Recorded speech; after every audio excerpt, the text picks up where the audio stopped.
Muy bien, muchísimas gracias, Marco Antonio. Te pregunto, ¿cuál es el propósito de tu trabajo periodístico? El servicio social y que la situación de la comunidad mejore. Yo creo que siempre cuando nos levantamos, cada día pensamos en que van a ser días mejores. Y esos días mejores tienen que ser para nuestra sociedad, para todos. El otro día decía un señor, cuando en el campo le va bien al campesino, todo el mundo está bien. Y es así, ¿no? Nosotros decimos del Día del Agricultor. Hubieran visto un carro alegórico con 1000 frutas adornado. Es decir, que alguien del campo venga de esa manera a presentarse en la radio y decir, miren, aquí traigo las frutas. Eso es parte del sentir uno alegría, ¿no? De que cuando tú vayas por una comunidad y te digan, ay, Marco Antonio, a los tiempos, yo vea, hace 20 años le conozco y usted estaba así y no ha cambiado. Es decir, eso a ti te da una alegría grande. Eso no tiene que ver con cuestiones de dólares ni cuestiones monetarias, sino con cuestión de ser consecuentes con los principios que a uno le mueven en la comunicación, ¿no? Entonces, esa facilidad que tenemos de tener un micrófono, de tener una cámara, de poder pedir a la gente que converse, de que la gente no esté aparentando nada, sino que desde su forma de ser, desde su vestimenta, desde su vida diaria, con colores y sabores tradicionales, pueda comunicarse. Entonces, esa es una radio ciudadana que busca de que la gente se exprese, de que diga las cosas que tiene que decir. No es una radio que tampoco esté asusando para el alboroto, para la riña, para la bronca, para el desorden, ¿no? Sino que sea una radio que busque que los derechos ciudadanos, que los derechos humanos, que los derechos de hombres y mujeres, que la ley se cumpla. Es decir, hay tanto que comentar, ¿no? Porque siempre hay jerarquías a nivel de la sociedad, siempre hay imposiciones de la sociedad. Entonces nosotros tratamos de que este medio, a través de su trabajo, busque el equilibrio social, que busque la satisfacción de necesidades, que cuando me dices, ¿para qué trabajan ustedes? Para que tengamos una vida digna, ¿no? Y que la radio sea un instrumento para lograr esa dignidad. Muy bien, muchas gracias, Marco Antonio. Y te hago una pregunta que puede ser bastante clave, ¿no? ¿Cómo fue que decidiste estudiar? ¿Cómo te inclinaste por esta carrera de la comunicación? ¿Y cómo fue tu reacción cuando recibiste tu primera clase acerca de ética profesional? A ver, ahí hay varias cosas, ¿no? Creo que muchos de los que entablamos una carrera no estuvimos con esa carrera desde un principio. Por ejemplo, para contarte mi caso, yo iba a ser eh, operador de equipo caminero pesado. Ok. O sea, eso no tiene nada que ver con comunicación, ¿no?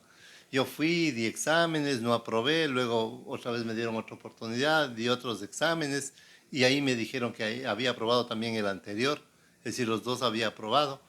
Entonces a mí me pareció que no era seria la institución donde quería estudiar y opté por volver al colegio a cuarto curso en ese tiempo, ¿no? Al bachillerato. Entonces yo iba a seguir físico matemático. Pero resulta que para ese tiempo ya los cupos en físico matemático y en químico biólogo se acabaron y solo había en ciencias sociales. Entonces en el colegio te decían, los sociales son vagos. Y me tocó entrar a sociales porque no tenía otro cupo, no me podía quedar sin estudiar. Pero no eras vago. No era, no, creo que no era vago, ¿no? Pero luego en cuarto curso tuve un docente de investigación, el doctor Asdrúbal Granizo. Entonces este hombre era asesor de las comunidades indígenas de Olmedo, de Pesillo, de Juan Montalvo, de Tabacundo y de Cayambe. Entonces él nos llevaba a hacer visitas a las comunas en la tierra de Tránsito Amaguaña, de Dolores Cacuango, ¿no? Entonces él empezaba a conversarnos de la situación social, nos empezaba a dar lecturas, críticas, nos enseñó a leer documentos importantes, bonitos de la realidad nacional. Yo recuerdo este profesor me regaló una colección sobre la deuda externa, unos 4 o 5 folletitos que habían sido escritos por Fidel Castro. Entonces uno iba entendiendo cuál era la dinámica de América Latina, ¿no? Entonces esos profesores son los que te marcan y te enrumban en tu historia y te hacen sentir identificado con esas luchas. Y para rematar, en ese año nos envía al Congreso Nacional a que hagamos una entrevista sobre las reformas constitucionales. En ese entonces estaba de presidente del Congreso Nacional el doctor Edelberto Bonilla Oleas, un hombre muy importante de la provincia de Chimborazo, de la ciudad de Riobamba. Entonces yo fui, le entrevisté a él sobre las reformas con todos los nervios posibles. Terminé la entrevista, salí y cuando quisimos escuchar la entrevista no habíamos grabado. Wow. Y me tocó hacer otra entrevista, ¿no? Ojalá no nos esté pasando No, ahora. ahora estamos garantizados. Entonces, a partir de eso, yo me incliné por la comunicación. Pasé cuarto, pasé quinto, pasé sexto curso, terminé mis estudios, me gradué y fui a la Universidad Central. Y allí, cuando empecé en la Universidad Central, empecé mi primer curso y también empecé a hacer prácticas en Radio Católica, ¿no? Entonces creo que a mí me ayudó mucho el hecho de que tenga teoría en la universidad, pero a su vez pueda ir entendiendo la práctica cómo es, ¿no? Y irme dando cuenta de que la teoría y la práctica tienen que ir vinculadas, en este caso en la comunicación. Por eso es que hay muchas personas que tienen la experiencia de la práctica, pero les falta la teoría. Entonces, es una carrera que demanda de bastante práctica, pero los principios teóricos te ayudan a saber lo que estás haciendo, a comunicar con sentido, a hacerlo de buena manera. Y de allí, pues ya, una vez que terminé mis estudios, estuve en Radio Católica, luego me dijeron que ya no podía hacer las prácticas porque se cruzaban mis horarios. El director de ese entonces me dijo, tú decides, estudias o trabajas. Yo en segundo año no podía dejar de estudiar, dejé de trabajar. Eso me duró 3 semanas porque me llamaron a otro medio ya para trabajar como parte del noticiero en Radio Sucre de Quito.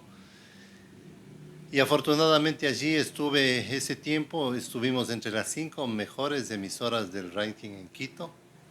Y cuando estuve de director de noticias de Radio Sucre Quito, me invitaron para que venga acá a Sucumbíos y el resto de cuento ya saben.